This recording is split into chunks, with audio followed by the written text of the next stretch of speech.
Hello everyone, this is Suzanne at God Crochet and Chatter. Welcome back. Oh, it's been a good day. Got a lot done. Got our Jeep all packed up, mostly packed up for our craft show tomorrow. That's going to be from 9 a.m. to 1. So we got to be up like at 7:30 tomorrow morning. That's a little early for us, but we can do it. All right, we got a lot to cover today. First of all, I want to quick go over our prayer list, and if there's any updates, please let me know. Darcy Henderson, she was looking for a church family. Let us know, did you find it? Her husband has back issues, among other things. She has bad insomnia. Her daughter, Becca, has back issues, and she's 20 years old. Some of these things don't go away easy. Karen Wright, process of having her back straightened out. She suffers from scoliosis. Very painful process. So we definitely want to hold up her and all on the prayer list to our Father in prayer. Dorothy Hugan, chronic pain most of the time, level 7 pain, horrible arthritis. I'm beginning to understand some of the pain of arthritis. I got it in my left knee, and mine's moderate. I can't imagine it going beyond this, because moderate is pretty uncomfortable, but level 7 pain constantly. Oh, Joanne, how is your oldest granddaughter doing? She was suffering from a little bit of depression. I believe that you said it was an up and down thing. So we hope it's going to be more up than down. And itty bitty kitty mama, our sweet Becca. She's having a second heart surgery coming up soon. She went in for her pre-testing, and we're anxious to see how that went. I believe it was August 19th. She's supposed to go in to set up a surgery date. She is very tired all day. She can hardly lift her head off her pillow. She's got a lot going on, and her gamma has a lot going on with him. So let's just keep all these people uplifted in prayer and on our prayer list every day. Prayer can move mountains, as we all know. All right, we're going to get to our trivia question next. It thrills me that you are enjoying these trivia questions, and they do keep us on our toes. The last question was, in Joseph's dream, 11 what bowed down to him? That was stars, 11 stars. You can find that in Genesis 37:9. The next question, of whom was Eliab the oldest brother? Of whom was Eliab the oldest brother? That's Eliab. I know I'm probably slaughtering that word, but of whom was Eliab the oldest brother? So who was his oldest brother? All right, that's the trivia question. All right, lately we have been talking a lot about hindrances, blessings, sufferings, chronic pain. And I think there's a lot in this group that suffer from all types of pains and suffering. So this book came in. It is so good. I've been studying it. I've been reading it. And I've decided I think it will be good for us to go through this book. I think it will help us understand our pain and suffering better, where it's coming from, how to manage it. We all have that why question. So this book is called Hope When It Hurts. Biblical Reflections to Help You Grasp God's Purpose in Your Sufferings. This is written by Kristen Weatherall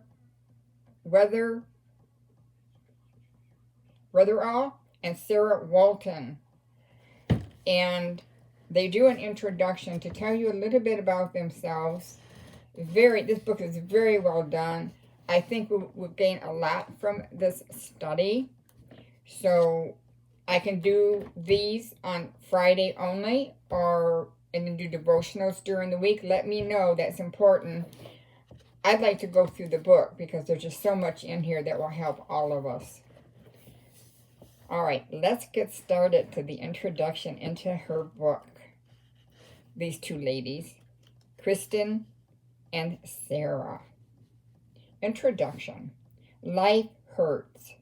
We're no strangers to this fact. It is why we wrote this book. And not simply because life hurts, but because there's hope even when it does. We suspect that you're reading this because you're hurting, or because you love someone who is and wish that you could take away their pain. I know my daughter. I wish I could take away her pain. She's still not doing well. I don't think she's going to get out pretty much till Monday, Tuesday now. So yes, we wish we could take away their pain.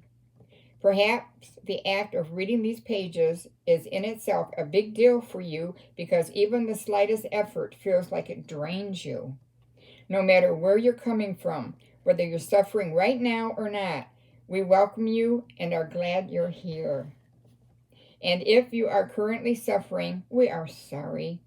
We feel for you, but we will not say we understand because most likely we don't. We don't know your particular situation or the years of struggle and darkness you have endured. Perhaps our stories share common threads, and if we were having coffee together, we might be bold to say, "Me too." Even though your suffering looks different than ours, and may be far greater and harder than we could imagine, we are walking through pain along with you.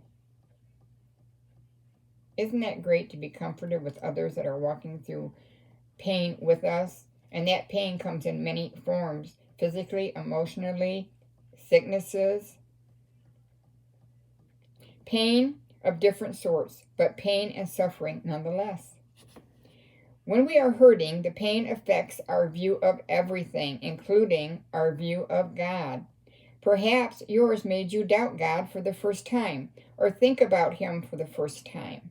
It may have made you grow in your love for Him, or in your anger or disbelief. It may have made you grow in your love for Him or in your anger or disbelief. It may have caused you to pray for the first time, or for the first time in a long time, or to stop praying at all. Most likely, it caused a conflicting set of feelings toward and questions about God. In all of our pain, we have found hope in turning to Him, not away from Him, and in wrestling with reality rather than trying to ignore it.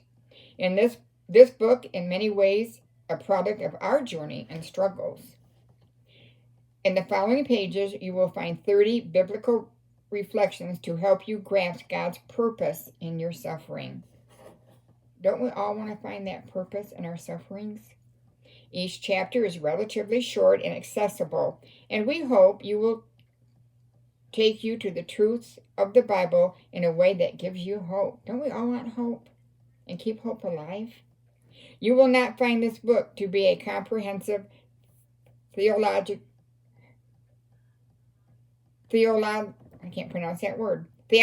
on suffering, nor will you find in it all the answers to your questions. You will find overlap and some repetition through the chapters because God repeats great truths in His Word, and we need reminding of them more than we may think. Remember, we talked about repetition, saying it over and over and over. It's very important. Though we dig deeply into God's Word, this is not an exhaustive Bible study. We hope it will not only inform you intellectually, but help you emotionally. That's very important, help you emotionally. A few years back, I was on the couch crying every day for 3 years. I lived on ice on my neck and shoulder, and doctor after doctor after doctor, and nobody could pinpoint where this pain was coming from. It was absolutely horrible, and it took an emotional toll. And it was not written on the other side of suffering, but in the trenches and in the pain. There are moments when we marvel that we even finished this book at all because of how our own sufferings were woven throughout the whole process. I'm going to read to you Krista's story, and then tomorrow, or Monday, we'll pick up with Sarah's story, and then we'll be getting into the book. So this way you'll get to know a little bit about these two ladies and what they're going through. Sometimes when we understand what each other is going through, that helps a great deal. This is Kristen's story. By junior year of college, the healthy, pain-free life I had known began to slowly disintegrate. Over a period of 6 years, I went from running races and performing theater and energetic days to perpetual weakness, inhibited movement, and chronic fatigue that put me in bed at 8:30 p.m. I moved to New York to pursue my dream of being a professional actor. Something wasn't right. No doctor could give me an answer. Every new visit left me with the question mark of defeat, as the easy answer would be repeated. You're fine, you're young, go home. Yet the problems worsened as the years passed. After a long day of typing at work, my arms and hands would ring with aching pain, to the point that I couldn't perform simple tasks like opening jars, doing laundry, even holding a pencil. My knees and feet raged with a similar pain, and my ability to exercise, even take short walks, vanished completely. The fatigue felt like waves of heaviness. Have you felt like waves and waves of heaviness? Like crawling through a dense fog that would keep me from focus and any sense of normality. There were days when I wondered if my health was completely slipping away. Have you ever felt that way? That I'm never going to be like I once was. My health is slipping away so quickly. After 6 long years, my husband Brad and I saw a Lyme literate doctor because my symptoms matched those of Lyme disease. The day nurse called with confirmation was bittersweet. So good to have an answer, so scary to realize the road ahead of us. I believe that's happened with some of you. You finally get that answer, and it's like, oh wow, this is going to be a whole nother road to go down with pain. But by God's grace, and after 2 years of treatment, we have a reason to believe that the Lyme disease is gone. I stay up later than Brad some nights. Even still, as we sometimes say to people, the war is won, but the city is ravaged. Have you felt that day? That you won the war, but the city is ravaged? Your body is just ravaged? My body has been left weak and has years of rebuilding to do. Some days are long and hard and strewn with discomfort. My struggle with pain looks different now, but it's still an everyday fight. Discouragement stemming from dashed dreams, the frailty of a broken body, and the fight to preserve in hope. All right, that was Krista's story. I think I have time to do Sarah's story. Actually, Sarah's story looks a little longer, so we've already gone almost 14 minutes. But what do you think so far? I think these women know what they're talking about. They can sympathize with us and our pain. And just like on here, we all come together with whether it's financial pain, emotional pain, physical pain, pain from sickness and illnesses. We're all going through these sufferings, and it just is relentless at times. So I do believe that through this book, because I've peeked ahead, we're going to learn some great lessons. We're going to learn how to look at our pain maybe differently. Won't that be great? All right, let me know what you think in the comments. I am just really enjoying this book.